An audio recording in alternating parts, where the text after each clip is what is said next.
चाकर खान अकबर खान जे क़ैद मां भॼी निकितो आहे, पर पाण सां गॾु अकबर खान जी छोकिरी खे बि भॼाए वियो आहे।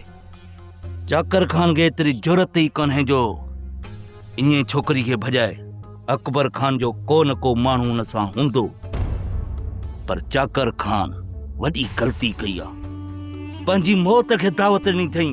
करम खान अकबर खान हुनखे ज़िंदा कोन छॾींदो। मां त इहो थो सोचां, आख़िर चाकर खान खे क़ैद में छो रखियईं, हुनखे पूरो छो न कयईं? अकबर खान हिन तरह जो वॾो वॾेरो आहे, पर जेकी ग़लती हुन कई न, ओतिरो ई करम खान हो बदनाम थी चुको आहे। जाबिर जेकॾहिं चाकर खान खे मारणु चाहीं थो न, त हली अकबर खान जो पासो वठिजांइ। तूं पंहिंजो पलांदो पूरो कर ऐं मां बि पंहिंजा हथ सेके वठां।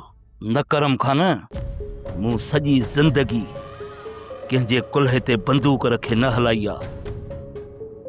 अकबर खान जो सहारो वठां, कोन वठंदुसि। जाबिर जेकॾहिं ईअं नथो करी न, त तूं बि चाकर खे अकेलो सिर कुझु बि नथो करे सघीं।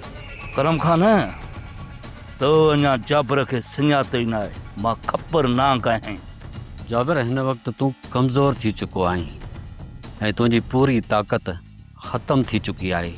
इन जे करे मां तोखे चवां थो त गॾिजी अकबर खान सां चाकर खान जो मुक़ाबिलो तोखे करणो पवंदो, छो त हीउ जेको क़दम चाकर खान खयो आहे न, उन खां पोइ चो तरफ़ हुन पंहिंजो पहिरो सख़्तु करे छॾियो हूंदो, छो त चाकर खान ॼाणे थो त हुन अकबर खान जी इज़त में हथ विधा आहिनि ऐं हाणे अकबर खान हुनखे माराइण जी पूरी कोशिशि कंदो।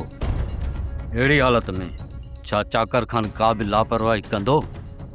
जाबिर, मां त चवां थो अकबर खान सां गॾिजी चाकर खान ते हमिलो कजे।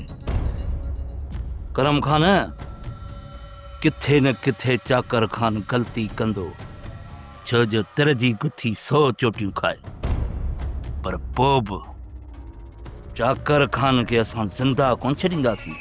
ऐं तूं सही थो चईं, अकबर खान सां गॾिजी पियासीं न, त असांजी ताक़त ॿीणी थी वेंदी। सब्सक्राइब कयो असांजो official YouTube channel Sindh TV HD drama ऐं वधीक अपडेट लाइ बेल आइकन खे क्लिक करियो।